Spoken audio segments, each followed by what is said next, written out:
अमरावती नाम गोटे राज्य थिला। से राज्य रे शासन करुथिले राजा चंद्रशेखर। से थिले खूब साहसी। तांको शासन रे समस्ते खुशी रे रहुथिले। से राजांकर 4 जण पुओ थिले। प्रथम पुत्रर ना प्रेमानंद, जी बहुत शांत थिले। द्वितीय जनकर ना सुखानंद, जी बहुत अलसुआ। तृतीय जनकर ना अरविंद, जी केवल निज पेट कथा खाली भावे। आउ सबुठु सान पुअर ना आदिकंद, जी बहुत बुद्धिया थिला। महाराजांकर बयस अधिक हेबारु से दिने भाबिले राज्य चलेबा पाई तांको उत्तराधिकारी बाछिबे। महाराजा भाबुथिले तांकर पुओ आदिकंद ठीक भाबरे कार्य करि परिबो, काहेकि ना से सबुठारु सान थिला। तांकर बड़ पुओ ए निर्णय को भूल बुझिबे। से कथा भाबी से समस्यार गोटे समाधान बाहर कले। महाराजा निजर 4 पुओं को डाकिले आउ कहिले, पुत्र माने मोर बयस अधिक हो गलानी। तुम मानक भितरु केही जणकु ही ए राज्य संभाळिबाकु पड़िबो। तुम समस्तंक पई गोटिए परीक्षा। तुमे माने 30 दिन भितरे एई पूरा राज्य रे कोण अनुकोण रे जाई किछि अपरिचित जिनिस को खोजिबो, जेउ जिनिस को मु आजि पर्यंत जानि नथिबी। जे सबुटु अधिक आकर्षणीय जिनिस खोजिकी आनिबो ताकु ही राज्य सिंहासन मिलिबो। ठीक अछि पिता, मु पूर्व आड़ को जीवी। मु पश्चिम आड़ को जीवी। मु उत्तर आड़ को जीवी। ठीक अछि पिता, मु दक्षिण आड़ को जीवी। मते आशीर्वाद दियंतु। एमिति कही 4 जण राजकुमार निज निज घोड़ा रे चढ़ी बाहरिले। प्रेमानंद पूर्व दिग रास्ता रे गला। सुखानंद पश्चिम को गला। दूर दूरांतर रे ताको गोटे भी गछ देखा जाउ नथिला। बेकार रे मु ए रास्ता दी आसिली। एठारे विश्राम करिया पे गोटे हेले गछ भी देखा जाउनी। पूर्व तो बहुत पशुपक्षी गछलता अछि। समय नष्ट न करी मते लागुछि मु भी पूर्व को जीवी। एमिति भाबी सुखानंद मध्य पूर्व को गला। उत्तर आड़ को जाउथिबा अरविंद को भोक लागिला। आउ एमिति रे भी सी सब बेले खाए। दूर दूरांत जाए पहाड़ छड़ा ताकू ना देखा गला गछ ना किछि खाद्य। ओह, मो द्वारा ये हबनी। राजा किए हबो, मोर सेथिरे कौन जाए। मते तो सबु बेले बसिकी खाइबार अछि, किंतु वर्तमान मु जदि फेरी जीवी तेबे मु मोर सम्मान हरई देबी। बड़ भाई जो पूर्व रास्ता को बाछिले सेठारे तो घन जंगल अछि आ बहुत जीवजंतु भी अछंती। पिता जेतेबेले भी शिकार रे जाउथिले हमकु सबु बेले कुहंती। एमिति भाबी से फेरी गला। दक्षिण दिगरे जाऊ जाऊ आदि कंद हठात भाबिला, पिता कोन पई एमिति शर्त रखिले। से जदि बड़ भाई को बाछि थांते भलो ही थांता। आमे 3 भाई तांकर सहाय्य करि थांतु आ हमर केही किछि करि पार न थांते। ओह, तरबरिया रे पितांकर भावना को भी बुझी हेलानी। एई समय रे बड़ भाई मानकर सुरक्षा ही महत्वपूर्ण।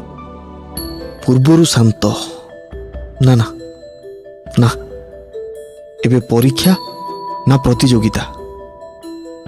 एमिति भाबी से उत्तर आड़ को निज घोड़ा झपटे नहीं गला। बहु दूर गला परे ताको बड़ भाई देखा गलेनी। भल रूपे देखिला परे ताको घोड़ार पादर चिन्ह देखा गला। से देखिला एई चिन्ह टिके आगो को जाई पुणी पछको फेरिछि। लागुची बड़ भाई बोधे पछको पळई गले। आदि कंद से पाद चिन्ह रे अनुसरण करी गला। पूर्व को जाइथिबा प्रेमानंद को थक्का लागिला। पहाड़ ऊपर से देखिला गोटे पुराना घर अछि। घरर बाहरे गोटे कला कुकुर भी पशिथिला। ता आखि लाल निया भलिया थिला। डरी डरी प्रेमानंद कबाट ठक ठक कला। भीतरु जणे बुढ़ी लोक कहिले, से दुष्ट कुकुर कण बाहरे अछि? हाँ, सी एठी अछि। एले मु बाहर को आसी पारिबेनी। मु कबाट खोलुची, तमे निजे भीतर को आसी जाओ। कबाट खोलिला मात्रे से भीतर को आसिला। भीतर से घर पुराना कालिया थिला। आउ से घरे बहुत कबाट थिला। आउ से बुढ़ी लोक भूतुणी जेमिति लागुथिला। एठारे किछि गोटे अद्भुत बळी लागुची। मोर कोन अछि, जो काम पई आसीची ताकू सारी बास पळेबी। माँ, मते कोन टिके पानी मिलिबो? बहुत शोष लागुची। पानी दरकार ना क्षीर? आज्ञा, पानी टिके दरकार। हाय, पानी तो नाही। गोटे काम करिबा। ତମେ ମାଛ ହେଇଯାଅ, ତାପରେ ତମେ ପହଁରି ପହଁରି ଯେତେ ଚାହିଁବ ପାଣି ପିଇ ପାରିବ। ଏମିତି କହିଲା ମାତ୍ରେ ପ୍ରେମାନନ୍ଦ ମାଛ ରୂପରେ ବଦଳିଗଲା ଆଉ ଗୋଟେ କାଚ ଭିତରେ ଫସିଗଲା। ବୁଢ଼ୀ ଭୁତୁଣୀ ଜୋରରେ ହସିବାକୁ ଲାଗିଲା ଆଉ ସେଇ କାଚ ପାତ୍ର ଗୋଟେ କୋଣରେ ରଖି ଭିତରକୁ ଚାଲିଗଲା। ଦ୍ୱିତୀୟ ଭାଇ ସୁଖାନନ୍ଦ, ଯିଏ ପୂର୍ବ ଆଡ଼କୁ ଆସୁଥିଲା, ପ୍ରେମଜିତ୍ର ଘୋଡ଼ାକୁ ଦେଖି ଅଟକିଗଲା। ହେ ପ୍ରଭୁ, ଭାଇଙ୍କର ଘୋଡ଼ା ଏଠାରେ ଅଛି ମାନେ ସେ ବି ଏଇଠି ଥିବେ। ସୁଖାନନ୍ଦ ଏପଟେ ସେପଟେ ଦେଖିଲା, ତାକୁ ସେ ପାହାଡ଼ ଉପରେ ଥିବା ଘର ଦେଖାଗଲା। ଓହ, ଭାଇ ସେଠାରେ ଥିବେ। ମୁଁ ବି ଥକିଗଲିଣି, ଯାଉଛି ସେଠାରେ ଯାଇ ଟିକେ ବିଶ୍ରାମ ନେବି। ଏମିତି ଭାବି ସୁଖାନନ୍ଦ ମଧ୍ୟ ସେ ଘର ପାଖକୁ ଗଲା। ଘରେ ପହଞ୍ଚି ସାରିଲା ପରେ ସେଇ କଳା କୁକୁରକୁ ଦେଖି ସୁଖାନନ୍ଦ ମଧ୍ୟ ଡରିଗଲା ଆଉ ତାପରେ କିଛି ବି କରି ସେ କବାଟକୁ ଠକ୍ ଠକ୍ କଲା। କ'ଣ ସେଇ ଦୁଷ୍ଟ କୁକୁର ବାହାରେ ଅଛି? ଆଜ୍ଞା ହଁ। ହେଲେ ମୁଁ ତ କବାଟ ବାହାରକୁ ଆସିପାରିବିନି। ମୁଁ କବାଟ ଖୋଲିବି, ତମେ ନିଜେ ଭିତରକୁ ଆସିଯାଅ। ଭିତରକୁ ଗଲା ପରେ କ'ଣ ଦରକାର ପୁଅ? ମା, ମୁଁ ବହୁତ ଥକି ଯାଇଛି। ଶୋଇବା ପାଇଁ ଗୋଟେ ବିଛଣା ଦରକାର। ସାଧାରଣ ବିଛଣା ଦରକାର ନା କେମିତି? ସାଧାରଣ ହେଲେ ବି ଚଳିବ। ମୋ ପାଖରେ ତ କୌଣସି ସାଧାରଣ ବିଛଣା ନାହିଁ। ଚାଲ ତମେ ହିଁ ବିଛଣା ହେଇଯାଅ। ଭୁତୁଣୀ ଏମିତି କହିଲା ମାତ୍ରେ ସୁଖାନନ୍ଦ ବିଛଣା ହେଇଗଲା। ପୁଣି ସେଇ ଭୁତୁଣୀ ଭୟାନକ ଭାବରେ ହସି ହସି ଭିତରକୁ ଚାଲିଗଲା। କିଛି ସମୟ ପରେ ଅରବିନ୍ଦ ବି ସେଇ ଦିଗରେ ଆସି ନିଜ ଭାଇମାନଙ୍କର ଘୋଡ଼ାକୁ ଦେଖି ସେଇ ଘରକୁ ଆସି କୁକୁରକୁ ପାର ହେଇ କବାଟ ଠକ୍ ଠକ୍ କଲା।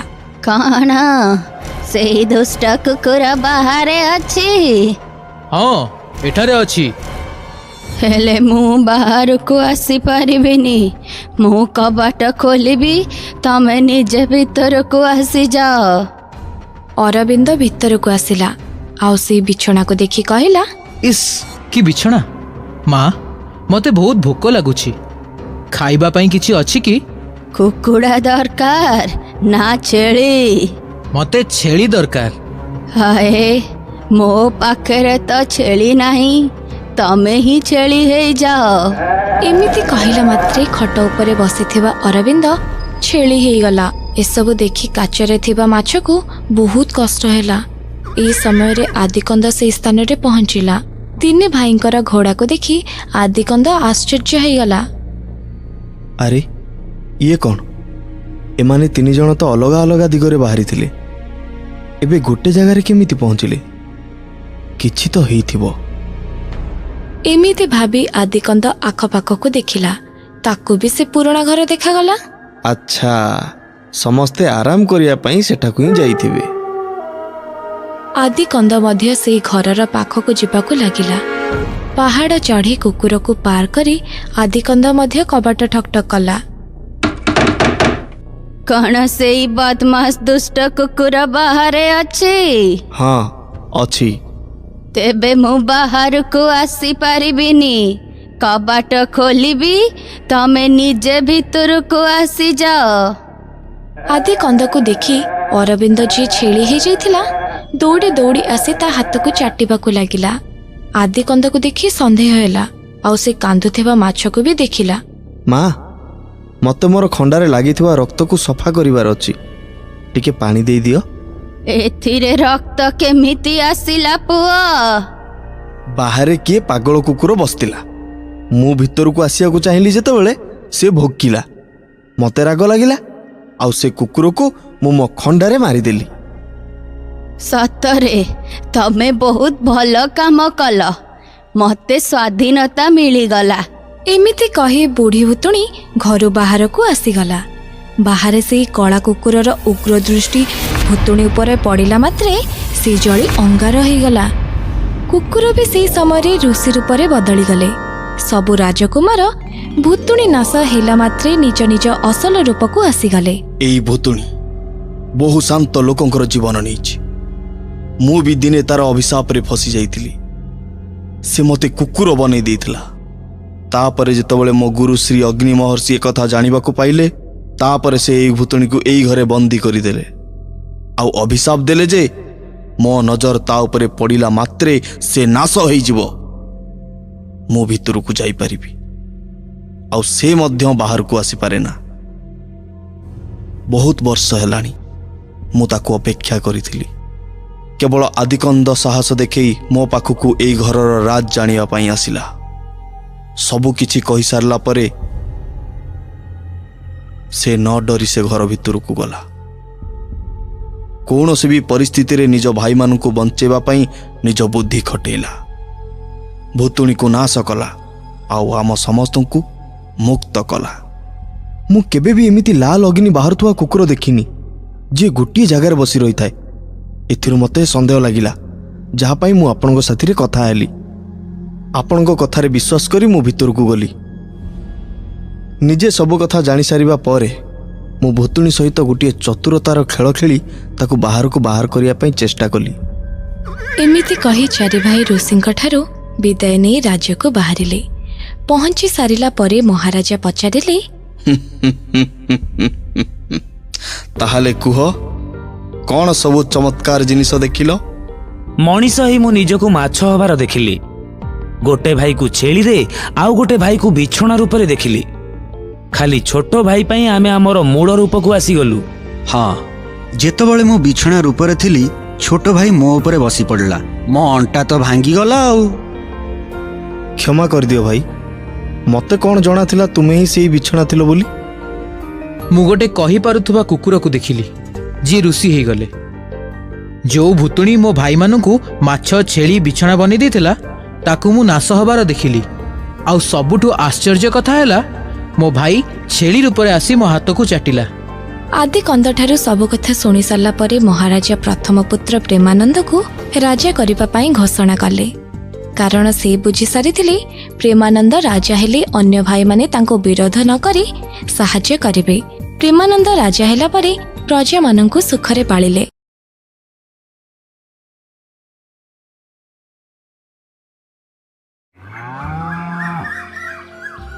ରୋଷେଇ ଘରେ ନିଜ ଭାଗ୍ୟକୁ ଦୋଷ ଦେଇ କୁନ୍ତଳା ଚୁଲି ପାଖରେ ବସିଥାଏ। କୁନ୍ତଳା ଏକା ନଥିଲା, ଘରେ ତାର ପୁଅ ବୋହୂ ଏବଂ ନାତି ନାତୁଣୀ ତା ସହ ରୁହନ୍ତି। ସମସ୍ତଙ୍କ ସହ ରହି ମଧ୍ୟ କୁନ୍ତଳାକୁ ଏକୁଟିଆ ରହିବାକୁ ପଡ଼େ।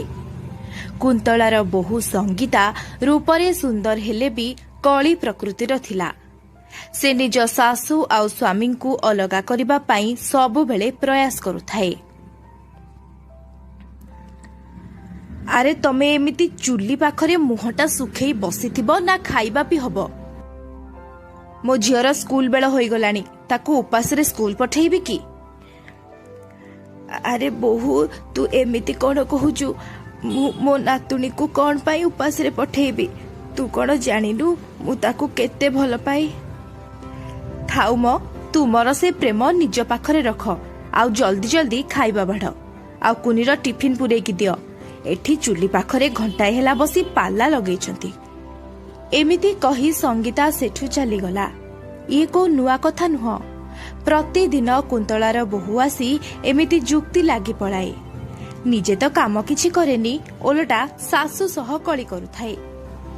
ଏପରି ଘର ଭିତରେ ଦୁଃଖ କଷ୍ଟରେ ବିତୁଥିଲା ବିଚାରୀ କୁନ୍ତଳାର ଜୀବନ। କିନ୍ତୁ କୁନ୍ତଳାର ନାତୁଣୀ କୁନି ତା ଜେଜେମାକୁ ଖୁବ୍ ଭଲ ପାଏ। ସେ ନିଜ ମା ବାପାଙ୍କ କୂଟନୀତି ଜାଣିଥିଲା, କିପରି ତା ମା ସବୁଦିନ ତା ଜେଜେମା ଉପରେ ଅତ୍ୟାଚାର କରନ୍ତି। କିନ୍ତୁ ସେ ବିଚାରୀ କିଛି କରିପାରେନି। ସେ ଓଲଟା କିଛି କହିଲେ ମାଙ୍କଠୁ ମାଡ଼ ଖାଏ। କେବଳ ନାତୁଣୀର ମୁହଁକୁ ଚାହିଁ କୁନ୍ତଳା ପୁଅ ବୋହୂଙ୍କ ଅତ୍ୟାଚାର ସହିଯାଏ। ଦିନେ ରାତିରେ କୁନ୍ତଳାର ପୁଅ ବୋହୂ କଥା ହେଉଥିଲେ, ଦେଖ ମୁଁ ସଫା ସଫା କହୁଛି, ଘରେ ଆଉ ତୁମ ମା ରହିଲେ ମୁଁ ରହିପାରିବିନି। ଓହୋ, ପୁଣି କ'ଣ ହେଲା? ଯେତେବେଳେ ଘରକୁ ଆସିଲେ ତୁମ ଶାଶୁ ବୋହୂଙ୍କର କିଛି ହୋଇଥିବ। ତୁମେ ତ ଦିନ ସାରା ବାହାରେ ରହୁଛ, ଘର କଥା କ'ଣ ଜାଣୁଛ? ହଉ କୁହ, ମା ପୁଣି କ'ଣ କଲା? ମୁଁ ଦିନ ସାରା ଘରର ସବୁ କାମ କରୁଛି, ତୁମ ମା ସେମିତି ଖଟଡ଼ା ଉପରେ ଶୋଇକି ରହୁଛନ୍ତି। ଆଜି ଆମ ଝିଅ କୁନି ଉପାସରେ ଗଲା, ଲେଟ୍ ହୋଇଗଲା ଯଦି ସେ ଟିକେ ଖାଇବା ବାଢ଼ିକି ଦେଲେନି, ଓଲଟା ଝିଅ ଉପରେ ହାତ ଉଠାଇଲେ। କ'ଣ ହେଲା? ମା କୁନି ଉପରେ ହାତ ଉଠାଇଲା? ହଁ, କିଛି ତ କାମ କରୁନାହାନ୍ତି, ଓଲଟା ଘରେ ବସିକି ଖାଉଛନ୍ତି। ଉପରେ ବୁଢୀ ହେଲେଣି ଯେ ରୋଗ ପାଇଁ ଔଷଧ କିଣିବାକୁ ପଡୁଛି, ଖାଲି ଖର୍ଚ୍ଚ ହେବା କଥା। ତୁମେ ଓକିଲ ବାବୁଙ୍କ ସହ କଥା ହୋଇ ଘରର କାଗଜପତ୍ର ଜମିବାଡି ନିଜ ନାଁରେ କରିଦଉନ, ଆମେ ତାପରେ ତାଙ୍କୁ ବାହାର କରିଦେବା। ଅଜୟ ନିଜ ସ୍ତ୍ରୀ କଥାରେ ଭାସି ଯାଇ ଓକିଲଙ୍କ ସହ କଥା ହୋଇ ନିଜ ମାକୁ ଘରୁ ବାହାର କରିବାର ଉପାୟ ବାଛିଲା। ନିଜ ମା ବାପାଙ୍କ କଥା କୁନି ସବୁ ଶୁଣିଲା, ଆଉ ଯାଇ ତା ଜେଜେମା କୁନ୍ତଳାକୁ ସବୁ କହିଲା। ଜେଜେମା ମା ବାପା ମିଶି ତୁମକୁ ଏ ଘରୁ ବାହାର କରିଦେବେ। ମୁଁ ନିଜେ ତାଙ୍କ କଥା ଶୁଣିକି ଆସିଛି। ନାଇରେ, ତୋ ମା ବାପା ବହୁତ ଭଲ, ସେ ଏମିତି କରିବେନି। ଆଉ ମୋ ଦେହ ବି ଖରାପ ରହୁଛି ନା, ତ ସେମାନେ ମତେ ଡାକ୍ତରଖାନା ନେବାକୁ କଥା ହେଉଥିବେ। ତୁ ଭୁଲ ବୁଝିଛୁ। ଏପରି କହି କୁନ୍ତଳା ତା ନାତୁଣୀକୁ ବୁଝାଇ ଦେଲା, କାରଣ ଛୋଟ ଛୁଆ ମନରେ ବାପା ମାଙ୍କ ପ୍ରତି ଘୃଣ ଭାବ ଆସୁ ସେ ଚାହୁଁନଥିଲା। ପରଦିନ କୁନି ସ୍କୁଲ ଯିବା ପରେ ପୁଅ ବୋହୂ ମିଶି ଘରର ଜମିବାଡି କାଗଜପତ୍ରରେ କୁନ୍ତଳାର ଦସ୍ତଖତ ନେଇଗଲେ, ଆଉ ତାକୁ ଘରୁ ବାହାର କରିଦେଲେ। ଖାଲି ପାଦରେ କାନ୍ଦି କାନ୍ଦି କୁନ୍ତଳା ଏକ ପାଖ ଗାଁକୁ ଚାଲିଗଲା। ସେଠି ଜଣେ ବୁଢା ଲୋକ କୁନ୍ତଳାର କାହାଣୀ ଶୁଣି ନିଜ ଦୋକାନରେ ତାକୁ କିଛି କାମ ଓ ରହିବାକୁ ଏକ ଛୋଟ ଘରଟିଏ ଦେଲେ। ଏପରି କିଛି ଦିନ ବିତିଯାଏ, ଆଉ ନିଜ ଜେଜେମା ଘରକୁ ନ ଫେରିବାରୁ କୁନି କାନ୍ଦି କାନ୍ଦି ଯେତେବେଳେ କୁନ୍ତଳା କଥା ତା ମା ସଙ୍ଗୀତାକୁ ପଚାରେ, ସେ ତାକୁ ମାଡ଼ ମାରି ଚୁପ୍ କରିଦିଏ। ସେଦିନ ରାତିରେ କୁନି ବାପାଙ୍କର ଫୋନ ନେଇ ଘରୁ ବାହାରିଲା ତା ଜେଜେମାକୁ ଖୋଜିବାକୁ। ପିଲା ଲୋକ, ବାଟଘାଟ ବେଶୀ ଜାଣିନି। ଜଙ୍ଗଲରେ ପହଞ୍ଚିବା ପରେ ସେ କାନ୍ଦିବାକୁ ଲାଗିଲା। ଭାଗ୍ୟକୁ ସେହି ବାଟରେ କୁନ୍ତଳାକୁ ଆଶ୍ରୟ ଦେଇଥିବା ବୁଢା ଲୋକଟି କିଛି କାଠ ନେଇ ତା ଗାଁକୁ ଫେରୁଥାଏ। କୁନିର କାନ୍ଦ ଦେଖି ସେ ପଚାରିଲା, ଆଲୋ ମା, ତୁ ଏତେ ରାତିରେ ଜଙ୍ଗଲରେ କଣ କରୁଛୁ? ଆଉ ତୋ ବାପା ମା କାହାନ୍ତି? କୁନି ଧାଇଁ ଆସି ବୁଢା ଲୋକଙ୍କୁ କୁଣ୍ଢେଇ କାନ୍ଦି କାନ୍ଦି ଧରିଥିବା ଫୋନରେ ଜେଜେମା କୁନ୍ତଳାର ଏକ ଫଟୋ ଦେଖାଇ କହିଲା, ଇଏ ହେଉଛନ୍ତି ମୋ ଜେଜେମା। ତାଙ୍କୁ ମୋ ବାପା ମା ମିଶି ଘରୁ ବାହାର କରିଦେଇଛନ୍ତି।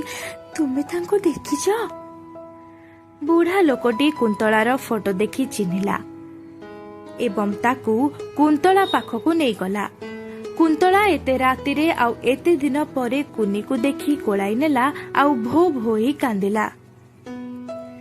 ତୁ ଏତେ ରାତିରେ କଣ କରୁଛୁ? କଣ ଅଜୟ ଆଉ ସଙ୍ଗୀତା ବି ଆସିଛନ୍ତି?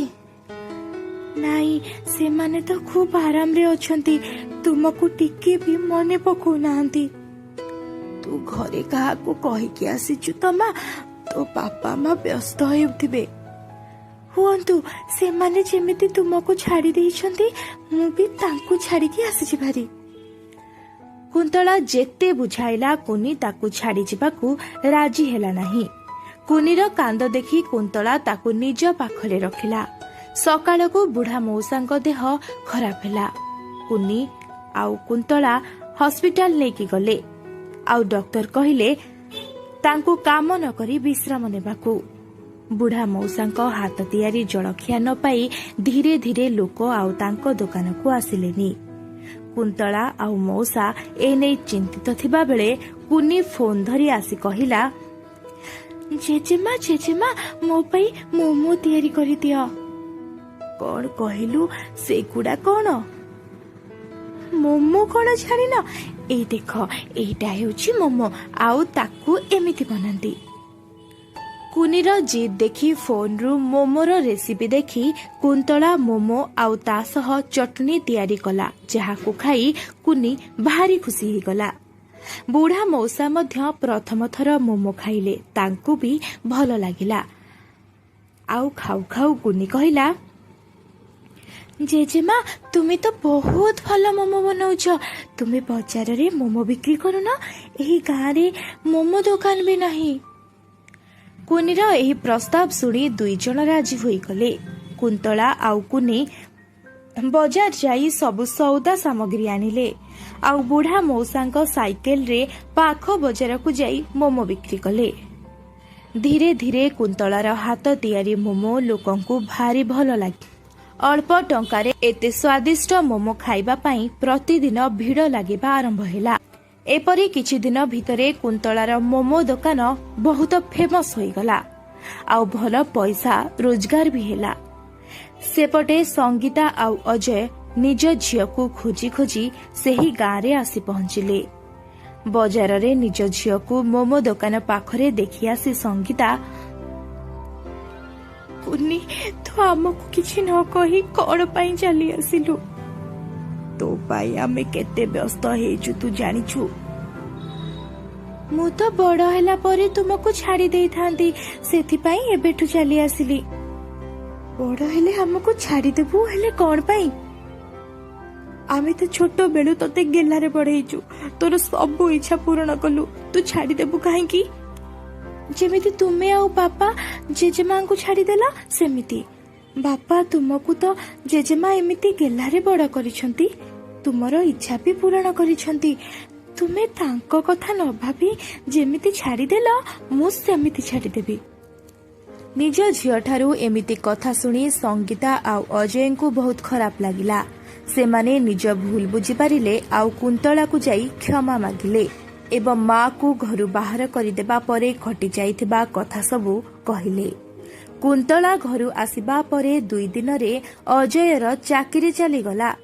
ସେ ନିଜ ଝିଅକୁ ଖୋଜିବା ପାଇଁ ବହୁତ ଟଙ୍କା ସାରିଲେ। ଶେଷରେ ଚଳିବା ପାଇଁ ଘର ବନ୍ଧା ପକାଇ ଟଙ୍କା ଆଣି ଚଳୁଛନ୍ତି।